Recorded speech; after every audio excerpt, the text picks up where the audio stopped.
Good morning, folks. This is Lee Kersey of Simple, Georgia. Got a Missouri Meerschaum Legend. Got some something, I want to say Pompous Penguin, I think it is, from the Ash Ember.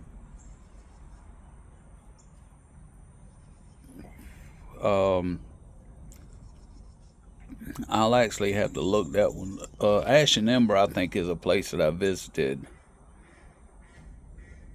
there in Olathe, Kansas, when I was driving, when I was leased on over with Trans Am.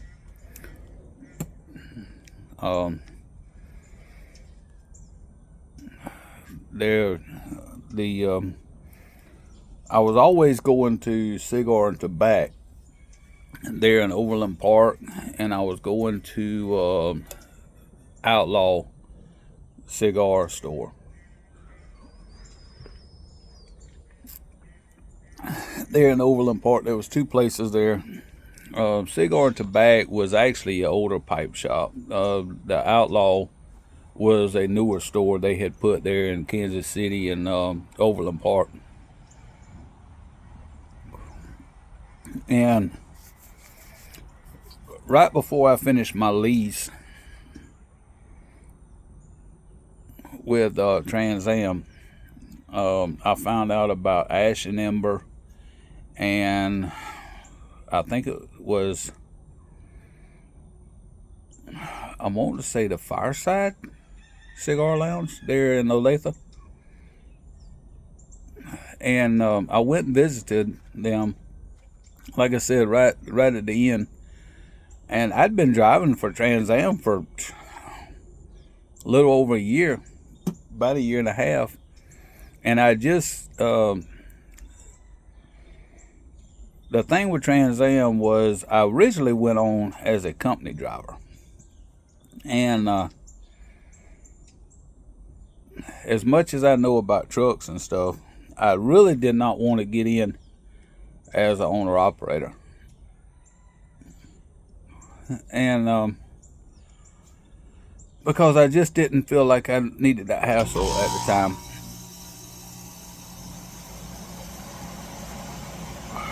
I'll have to relight that in a little bit. But anyway, I didn't feel like I needed a hassle at the time. And during my orientation, I was asking them some questions during the orientation. Now, you got to realize that I've got 30 years experience in a big truck.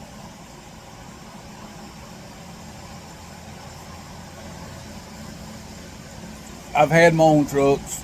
I've never operated under my own authority, but I have had trucks in the past. So this game wasn't new to me. And Trans Am was a company, they gave, people second chances, hired new drivers fresh out of school. It's one of them type of companies. So they really didn't, they had some nice equipment, but they really didn't, I don't know. They knew the trucking game, but they was basically just hiring whoever. And we talking about people with felons that had DUIs in the past, that had wrecks, this and that and the other. So it was one of them type of companies that would hire those type of drivers and basically giving them a second chance at life. And I understand to a point about giving second chances. But I found out real quick there was several people there that did not need to be there. But anyway, during the orientation, I'm sitting here and I'm asking them questions that the people in orientation didn't have an answer for. And so during our break, now we're talking the first day in orientation. Now it's a 3-day orientation. The first day in orientation, I'm asking these questions, and come break time, one of the guys that was over the orientation and safety, he pulled me off to the side. He's like, dude, you asking these people questions they don't have an answer for. He's like, obviously you know more than what they do about the trucking industry. So he was telling me that they had already passed out the paperwork for us to fill out, and they passed out some paperwork about their lease program and this and that and the other. And so I got to looking at it, got to talking to him. He said, if you do the lease, only do a 6-month block. Okay. So I sat down, run the numbers, done what I had, done what I figured to do. Now, understand, I had been in leases before, so I knew that basically you was paying for the company truck, but being in a lease, it's just like being an owner-operator, you had more say. Now, granted, I couldn't do 100% what I wanted to with the truck, understandable, because it was their truck, but I could pick and choose what loads I wanted, where I wanted to go.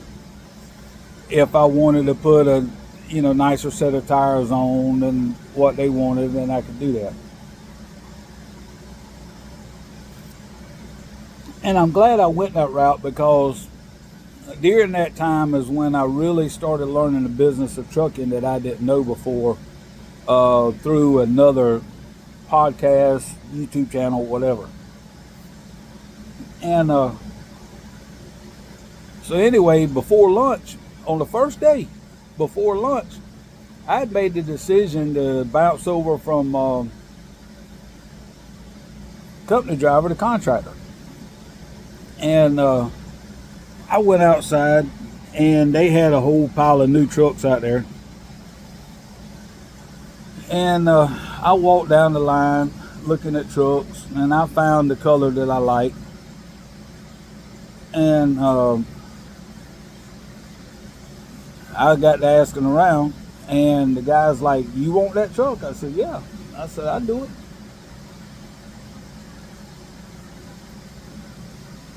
So by lunchtime on the first day, I hadn't even been there 4 hours.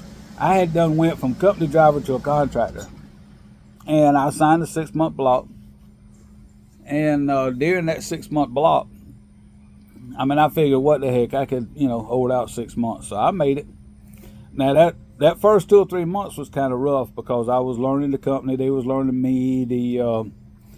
In fact, within the first 2 months, the dispatcher that I had, we had gotten into it, which, come to find out, he had other drivers that he had gotten into it with. He was trying to run an owner-operator like a company driver. And I straight up told him, I'm like, I'm not working for him no more. I said, I don't care what happened. I'll walk away from the truck. I'll do whatever I got to do, but I am not working under him no more. So anyway, they figured out to put me on a different dispatcher that was a lot more independent driver oriented. And me and him got to talking, and I told him, I'm like, look here, man, this is the way I run. This is what I expect. And he agreed with me. And the reason me and that other dispatcher had gotten into it so much was because he was trying to push me to run as a company driver. And I'm like, no, I don't work for you. You work for me. I'm an independent contractor. You're supposed to find me loads to help me succeed, And if you can't operate the way I want to operate, then I'm not operating. Well, anyway, when I changed over to that new dispatcher, my pay actually went up. I got longer miles. I got to where I was doing a triangle from Pennsylvania out to like Colorado, bounced down into Nebraska, Kansas, and back over into Pennsylvania, or I would bounce over to Georgia and run back and forth like that, or either run down into Georgia and then up into Pennsylvania. I would do a big loop, and so it worked out great. The problem was with the way I was set up and the way they had the company they claimed they didn't have enough freight to keep me running. I was trying to get a good triangle going, or a good four-way going, to where I could come home every trip. Because if I could leave my house out of Georgia, go up into Pennsylvania, go across to Colorado, back down into Kansas, Nebraska, and back over into Georgia, come home, that would give me a good, little run. I could be home regular and give me the miles I wanted, and I could, do what I needed to do. Well, they claimed they didn't have enough freight to do that. So anyway, I just run irregular route, what they call irregular route. And I didn't do too bad. Of course, if I had been on percentage instead of the mileage pay, I would have done better. That's what people don't tell you. And what the company was doing, and I didn't figure this out until after I learned the business side of it. Now, I'd been in the trucking 30 years, but I didn't have anybody showing me the business breakdown as this other channel did. And the thing was, they was paying us $1.20 a mile, I think it was, plus the fuel surcharge. And I was pulling a reefer trailer, and they was paying for all the fuel for the reefer, and all I had to pay for was the expenses of the truck. And the way they had it set up is, during that 6-month block, they'd give you 3 times.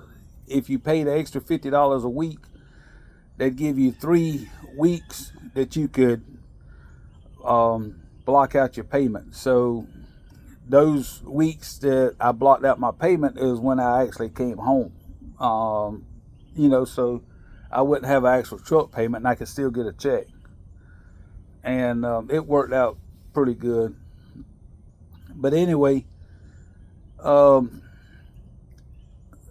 what I found out was, after I started running the truck expenses was costing me $1.18, $1.19 a mile to operate the truck. Now, this was a brand new truck. So basically, I wasn't making but a penny or two per mile above my expenses. So the paychecks that I had to learn how to operate my fuel to where I could make a paycheck, because what money I saved in fuel was my paycheck. And so yeah, that wasn't the greatest thing, but anyway, and that's how they get you. Whereas, and then I finally, later, after I finished my lease in August of 24, in November, I started with that other company that I found on the YouTube channel. And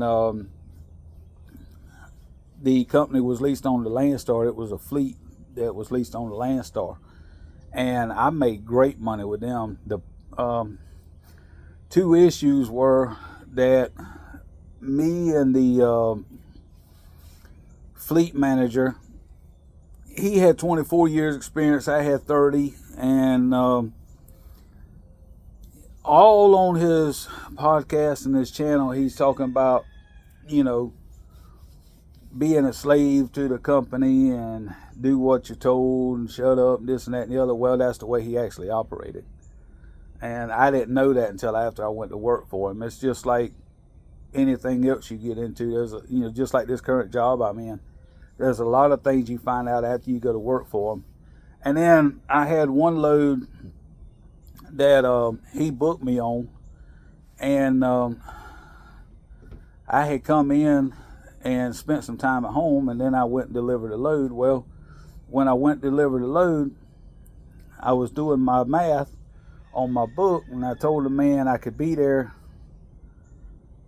and come to find out I couldn't leave when I had expected to, because my 10 hours wasn't up. Well, anyway, this fleet manager basically told me to go ahead and go get the load. No, don't worry about the logbook. And he basically lied to the company. He said the logbook had been acting up in the truck, and so basically I was running illegal logs, and he put it off as the logbook was messed up in the truck. And I'm like, nah, I'm not gonna play that game.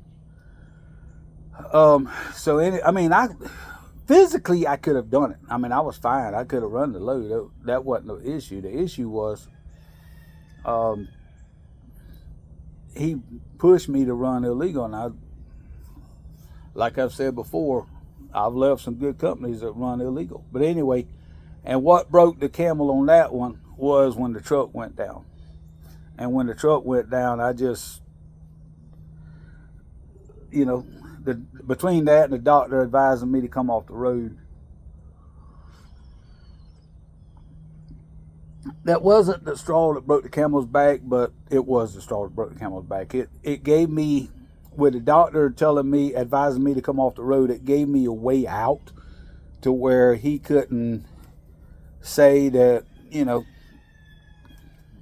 where he couldn't make a big deal out of it. So it gave me a way out medically that he couldn't make a big deal out of it. So I was able to get out from that deal without any repercussions. And I mean, granted, I didn't have any repercussions anyway. It just made it easier to walk away from it without him having to say anything. And I mean, they're still in business. They got a good program. I agree with their program. It's just some people just don't need to be in that position, and that's the way that was. I mean, if I could have ran the freight that I wanted, I would have been all right. But anyway, that's where I got that pipe tobacco from. Long story, whatever. Run off on a rabbit trail chasing a rabbit. We never did find a rabbit. But anyway, now you know where I got the tobacco from. It's from Ash Ember there in Olathe, Kansas. So if you're ever out that way, they have a store there, and then you had the Fireside Cigar Lounge. Awesome Mexican restaurant right around the corner from the Fireside. Oh my word, man. Once I found that place, I love Mexican food. And I'm one of them type of people that if I see something that I don't understand and they kind of explain it to me to where I can figure out what it is, I'll eat it. That's just like when I was going to Columbus for them 4 or 5 years for my buddy. There was a taco truck around the corner. They had that lingua tacos. Well, if you don't know what lingua is, it's cow tongue, boiled cow tongue. And they cut it up in little chunks and they put it on tacos. And you get a true Mexican street taco. And wow, it is delish. So anyhow, yeah, that's where I got that pipe tobacco from. And that little Mexican restaurant around the corner from the Fireside Cigar Lounge, they were awesome. But Ash and Ember was a place they had. The building, if I remember correctly, the building had caught fire. And all up in it was like an old restaurant or blacksmith shop or something. Well, actually, it didn't catch fire. It was like an old blacksmith shop, I think she said. And where they had the fire pit for the blacksmith, the beams above were smoked, and you could see the fire damage and the smoke damage on the beams above the. And I mean, they went in and cleaned it up and freshened it up, and they did not do anything with the beams. They left them like they were. And I think they might have shellacked them or something like that.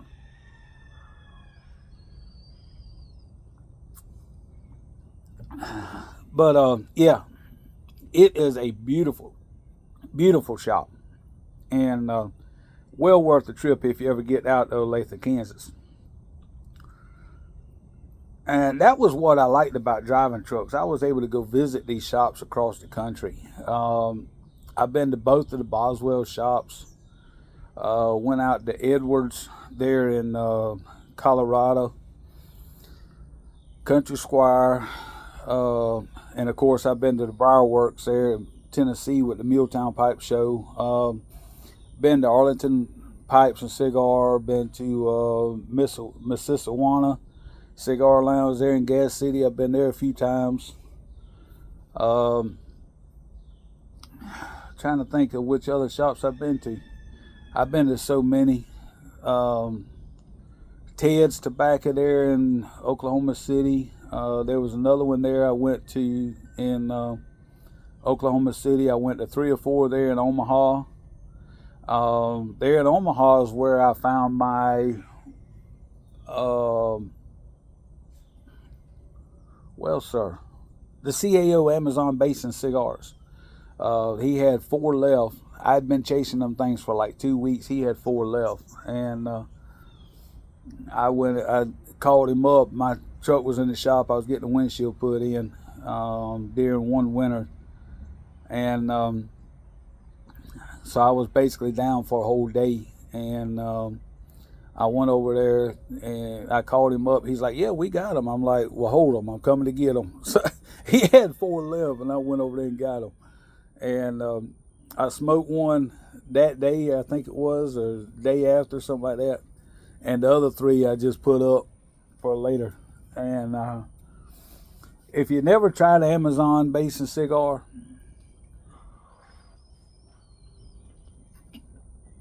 they are awesome. I think Carolina Rose had the little cigarillas, I believe it was, that she was talking about the other day.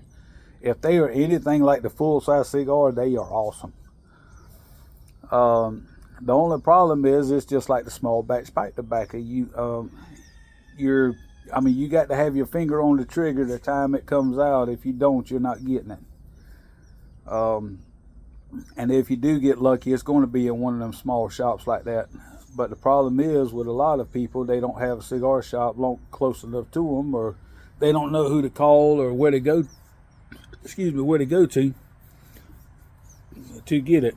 So, but yeah, they. Oh, and by the way, C&D is coming out with a new blend this Tuesday night. It's We Three Kings, their Christmas blend. It'll be this Tuesday night, the 26th. I had a conversation with Jeremy Reeves the other day, and over the phone, and they're coming out with that one. And then I seen the video right after that conversation with him. I'm trying to set up a time with him to visit their new shop, and if I do get a chance, I'll try to make a video of it and go from there. So yeah, and then the 13th, I believe it's the 13th and 14th, you got the Richmond Pipe Show coming up there in Richmond, Virginia. And then the 19th and 20th, I think it is, you got the one there at Mississauga Cigar Lounge there at Gas City, the Indiana Pipe Show. And then I posted a couple that's overseas for some of the friends of ours that's overseas. I don't know how many people on my list that's overseas that watches my channel, but I posted a few for overseas as well. And then, of course, the next big one would be the Las Vegas Pipe Show coming up in November.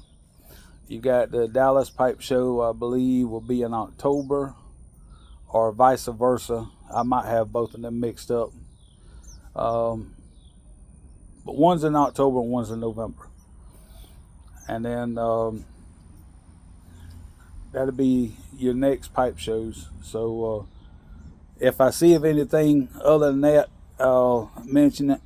And then in December, you've got the Cigar Festival at Ybor City, December the 7th. It'll be on a Sunday, if I'm not mistaken, which, it's just a one-day event, and y'all know how Tampa is. And with it being a cigar festival, it's going to probably be packed full.